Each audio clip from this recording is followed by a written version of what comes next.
Hello friends. आज हम लोग मौर्योत्तर काल में हुए कुछ विदेशी आक्रमणों के बारे में समझने का प्रयास करेंगे। इसके पहले वाले वीडियो में हम लोग मौर्य काल के बाद भारत में उदय लिए कई राज्यों के बारे में पढ़ चुके हैं। जैसे मौर्यों के बाद शुंग वंश आया, कण्व वंश आया, फिर सातवाहन वंश आया, इनके बारे में हम लोग पढ़े हैं। इसके अलावे कलिंग में खारवेल का शासन हुआ, वो पढ़े। साथ ही साथ वाकाटकों के राज्य के बारे में भी थोड़ा पढ़े। इन सब राज्यों के बारे में प्रतियोगिता परीक्षाओं में पूछे जाते रहते हैं। साथ ही उस वक्त पश्चिमोत्तर भारत से बहुत सारे आक्रमण हुआ करते थे और उन आक्रमणकारियों ने भारत में बसना शुरू कर दिया था और साथ ही साथ राज्य कायम करना भी। तो उनके आक्रमणों से संबंधित इतिहास के बारे में भी प्रतियोगिता परीक्षाओं में पूछे जाते रहता है, इसलिए इस टॉपिक को हम लोग ध्यान से समझेंगे। हम जानते हैं कि मौर्योत्तर काल में पश्चिमोत्तर से हुए आक्रमणों में मुख्य आक्रमण है यमन, शक, पार्थियाई या पल्लव भी बोलते हैं, और कुषाण का। ये नाम क्रम से हैं, जैसे सबसे पहले यमन आक्रमण हुए, फिर शकों के, या उसके बाद पार्थियाई या पल्लवों के, और फिर बाद में कुषाणों के।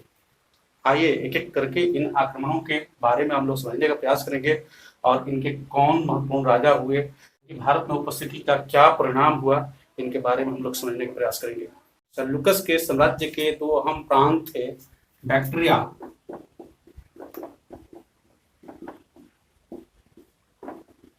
और पार्थिया। बैक्ट्रिया में लगभग 250 ईस्वी पूर्व में डायोडोटस ने वहां राज्य कायम कर लिया, वह वहां का गवर्नर था। वहीं पर पार्थिया में अरेक्सिस ने अपनी स्वतंत्रता की घोषणा कर दी। इस तरह से दो स्वतंत्र राज्य कायम हो गए, बैक्ट्रिया और पार्थिया का। इसी बैक्ट्रिया से डेमेट्रियस ने लगभग 183 ईस्वी पूर्व में भारत के पश्चिम उत्तर पर आक्रमण किया और पंजाब के एक बड़े से हिस्से को जीत करके वहां पर अपना राज कायम कर लिया। संभवतः उस समय पुष्यमित्र शुंग का शासन हुआ करता था, और जैसे ही यह भारत के पश्चिमी हिस्से में राज करना शुरू किया, दौरान में यूक्रेटाइड्स ने पार्थिया पर कब्जा कर लिया। डेमेट्रियस का आक्रमण लगभग 183 ईस्वी पूर्व में भारत पर हुआ था, और थोड़े दिनों के बाद यूक्रेटाइड्स ने भी भारत पर आक्रमण करना शुरू किया और उसने भी भारत में एक छोटा सा राज्य कायम कर लिया और उसने अपनी राजधानी तक्षशिला। इस तरह से डेमेट्रियस ने 183 ईस्वी पूर्व में पश्चिमोत्तर भारत पर राज्य कायम कर लिया, अपनी राजधानी को साकल यानी सियालकोट में बनाया, जो आज पाकिस्तान में है। पार्थिया पर कब्जा करने के बाद यूक्रेटाइड्स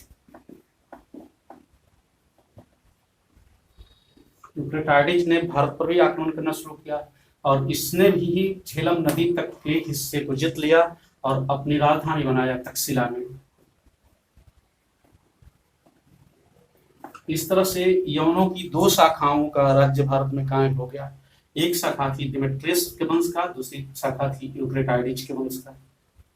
इस शाखा का एक बहुत ही महत्वपूर्ण राजा हुआ मिनांडर। इसे मिलिंद के नाम से भी भारतीय ग्रंथों में जाना गया है।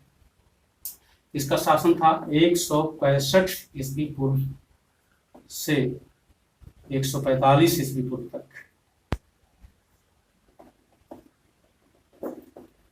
वहीं पर यूक्रेटाइड्स के वंश से रिलेटेड एक महत्वपूर्ण राजा था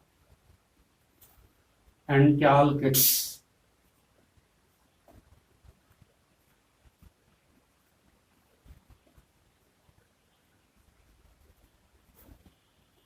इसी का राजदूत हेलियोडोरस विदिशा में आया था और जिसे विष्णुनगर भी बोला जाता है, वहां पर विष्णु मंदिर के सामने गरुड़ स्तंभ स्थापित किया था, जिसे हम लोग पिछले वाले वीडियो में देख चुके हैं। एक किताब है पेरिप्लस ऑफ एफिशिएंसी, जिसे किसी अज्ञात लेखक ने लिखा है। माना जाता है कि मिस्र के एक नाविक के द्वारा वह किताब लिखी गई। उस किताब से भारत के व्यापार, अर्थव्यवस्था आदि के बारे में बहुत सारी महत्वपूर्ण जानकारियां मिल जाती हैं। उसके अनुसार मिनांडर के सिक्के भड़ौच के बाजारों में खूब चलते थे। इससे पता चल जाता है कि मेनांडर का राज्य जो था वह ब्रज तक कायम था। इसके अलावा मेनांडर या मिलिंद के बारे में जानने के एक और स्रोत है। मेनांडर यानी मिलिंद और बौद्ध भिक्षु नागसेन के बीच हुआ प्रश्नोत्तर के रूप में संवाद। मिलिंद प्रश्न करते जाता था और बौद्ध भिक्षु नागसेन उसका जवाब देते जाते थे। इस तरह से दोनों के बीच में जो संवाद कायम हुआ उससे मेनांडर काफी प्रभावित हुआ और उसने बौद्ध धर्म को ग्रहण कर लिया और बौद्ध शासक के रूप में उसकी भारत में खूब प्रसिद्धि हुई। इस तरह से उन दोनों के बीच का संवाद मिलिंद पन्नो नाम के ग्रंथ के रूप में है, जिससे मिलिंद के प्रश्न कर सकते हैं और मिलिंद पन्नो से मेनांडर के बारे में जानकारी मिलती है। आइए देखते हैं पश्चिमोत्तर भारत में कायम होने वाले यवन राज्यों का भारत पर क्या प्रभाव पड़ा। सबसे पहले भारत में सोने के सिक्के की प्रचलन कराने वाले यवन ही हुए। इस तरह से भारत में सोने का सिक्का प्रचलन में आया और उसके पहले भारत में सोने के सिक्के नहीं बना करते थे। उनके सिक्कों पर राजा के चित्र भी खुदे हुए होते थे और उन राजाओं के नाम भी लिखे हुए होते थे। वहीं पर कला की गांधार शैली का उदय भी यवनों की देन है। इस शैली में भिन्न भिन्न कलात्मक मूर्तियां बननी शुरू हुई, जो कला के उत्कृष्ट उदाहरण के रूप में है। पश्चिमोत्तर भारत में हेलेनिस्टिक आर्ट की शुरुआत हुई, साथ ही साथ सेनानी शासन की परंपरा की भी शुरुआत हुई। भारतीय नाट्य कला भी अछूता नहीं रहा। यवनिका शब्द पर्दे के लिए आया हुआ है, यानी भारत में नाट्य कला में पर्दे की शुरुआत करने वाले यूनानी ही हुए, इसलिए पर्दे को यवनिका भी बोला जाता है। भारतीय ज्योतिष भी खासा प्रभावित हुआ। फलित ज्योतिष शास्त्र, जिसे होरा शास्त्र या होरा शास्त्र कहते हैं, वह यूनानियों से प्रभावित हुआ। वहीं पर ढली हुई मुद्रा निर्माण की पद्धति यूनानियों ने लाया।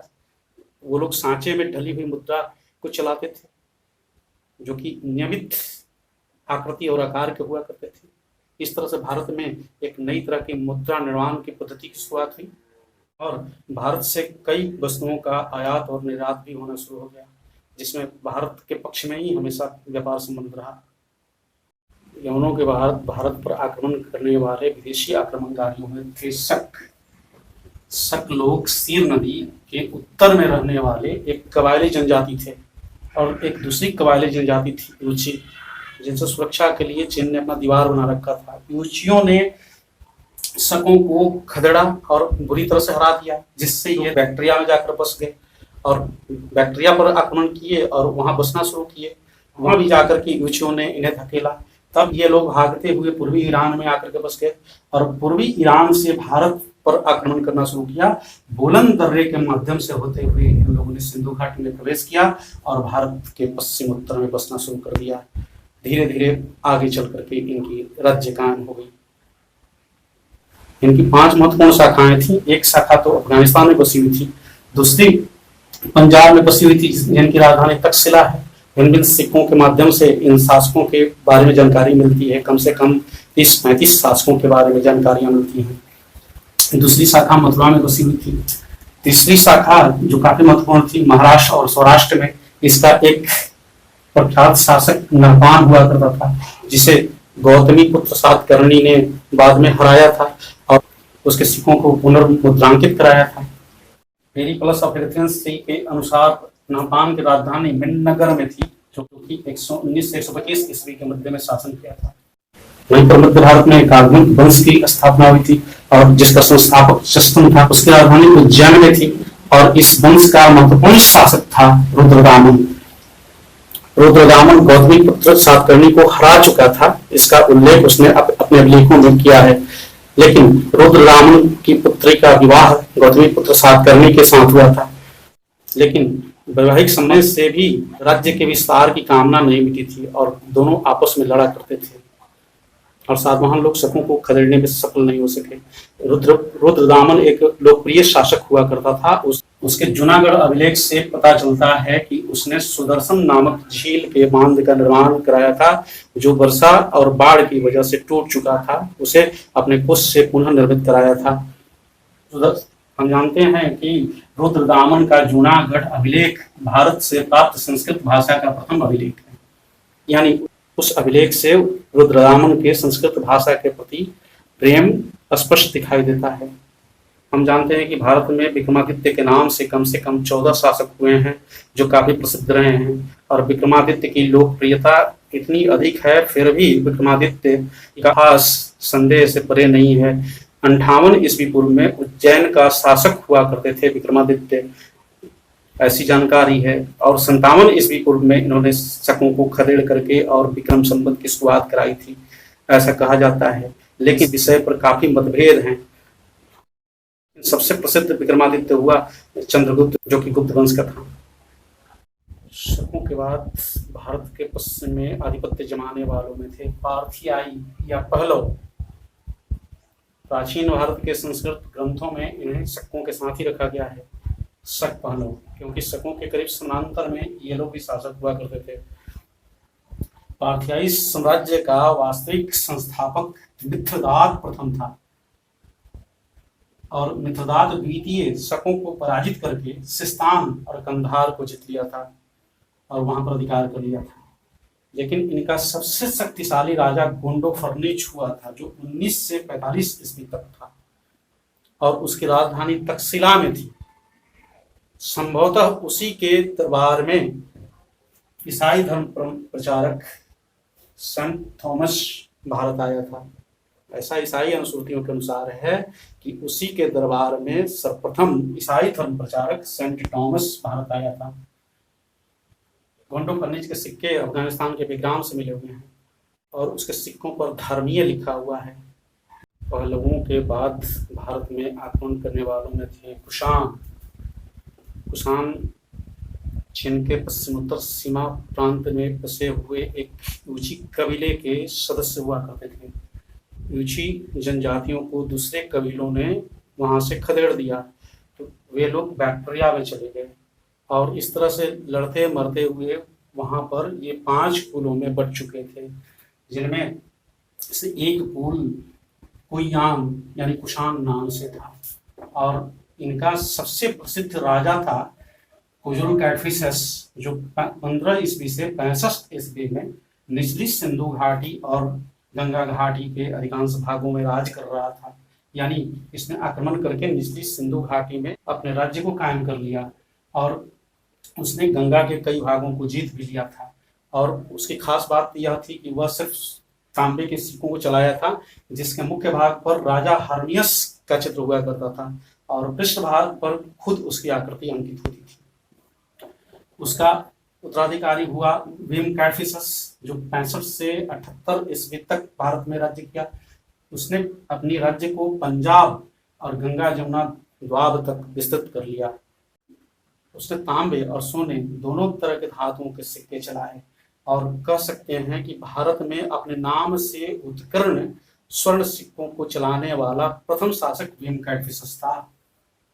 और भीम कैडफिसस की पहचान एक शिव भक्त के रूप में होती थी, क्योंकि उसके सिक्कों से शिव, त्रिशूल, नंदी आदि की आकृतियां मिली हुई हैं, और उसने कुछ भारी भरकम उपाधियों को भी धारण कर रखा था। महाराज, महाराज, महेश्वर, सर्वलोकेश्वर आदि की उपाधियां उसने धारण कर रखी थी। कुषाण वंश का सबसे महान शासक था कनिष्क, जिसका राज्य 78 ईस्वी से 101 ईस्वी के बीच में था। उसकी राजधानी फिरोजपुर पेशावर में थी, जो कि पाकिस्तान में है, और द्वितीय राजधानी मथुरा में थी। भारत में उपलब्धियों के तौर पर है शक संवत, जिसकी शुरुआत 78 ईस्वी में हुई थी, और कई इतिहासकारों के अनुसार वह उसके राज्यारोहण का वर्ष था। उसके शासनकाल की एक बहुत ही महत्वपूर्ण घटना थी बौद्धों की चतुर्थ संगीति का आयोजन, जो कि कश्मीर के कुंडलबन में हुआ था, और उसमें महायान धर्म को काफी प्रभावी बनाया गया था। और उसका साम्राज्य का विस्तार पश्चिमोत्तर में खोतान से पूर्व में वाराणसी तक था, वहीं पर उत्तर में कश्मीर से दक्षिण में सौराष्ट्र और मालवा तक उसके राज्य का विस्तार हुआ था। उसने जो सिक्के चलवाए थे, उन सिक्कों पर पार्थियन, यूनानी और भारतीय देवी देवताओं के चित्र उत्कीर्ण मिलते हैं। उसके सिक्कों से यूनानी और ईरानी भाषा में उसका नाम उत्कीर्ण मिलता है। ये सब उसके बारे में कुछ महत्वपूर्ण जानकारियां हैं। कनिष्क के स्वर्ण सिक्के रोमन सिक्कों के जैसे ही थे। उसके दरबार में अश्वघोष नाम के प्रसिद्ध विद्वान रहा करते थे, जो उसके राज्य कवि थे। और अश्वघोष की रचनाएं हैं बुद्धचरित, सौंदरानंद, जो कि महाकाव्य की श्रेणी में है, और वहीं पर सारीपुत्र प्रकरण नाम से उसने एक नाटक को लिखा था। अश्वघोष कनिष्क के राज कवि हुआ करते थे। दूसरे नागार्जुन थे, जिन्होंने प्रज्ञा पारमिता सूत्र की रचना की थी, और यह भारत में शून्यवाद के जनक माने जाते हैं। बहुत ही प्रसिद्ध चिकित्सक चरक उसके समय में थे, जिन्होंने चरक संहिता लिखी, जो आज भी भारतीय आयुर्वेद पर एक महान ग्रंथ है। चरकों और कुषाणों की कुछ और भी उपलब्धियां भारत में थी, जैसे छत्र प्रणाली की शुरुआत, अश्वारोहण की शुरुआत, क्योंकि भारतीय लोग रथों से युद्ध किया करते थे या रथों से यात्राएं किया करते थे। वहीं पर इन लोगों ने अश्वारोहण की पद्धति को शुरू किया, और अश्वों में लगाम और जीन का प्रयोग करना इन लोगों ने शुरू किया। सबसे बड़ी बात है कि मौर्योत्तर काल में इन विदेशियों का कह सकते हैं कि भारतीयकरण हुआ, और भारतीय समाज में अधिकतर ये घुल मिल गए, और इनमें से अधिकतर कभी अपने मूल निवास स्थान को वापस नहीं हुए, यानी भारतीय समाज के ही एक अंग बन करके रह गए। कह सकते हैं कि शुरुआती दौर में भारतीय राजाओं की दुर्बलता और एक विशाल केंद्र के अभाव और मजबूती में इन लोगों ने आक्रमण करना शुरू किया था, और यहाँ की कमजोरियों को फायदा उठाया और भारत में अपने छोटे छोटे राज्य कायम कर लिए। फिर बाद में विशाल राज्य में वे तब्दील हो गए, लेकिन इनकी खास बात यही रही कि भारतीय समाज के हिस्सा हो गए, और कभी भी इन लोगों ने अपने आप को विदेशी महसूस नहीं किया। या तो इन लोगों ने भारतीय धर्म को अपना लिया, या भारतीय समाज के और भारतीय संस्कृति से इतने घुल मिल गए कि इनको अलग करना दुर्लभ सा लगने लगा।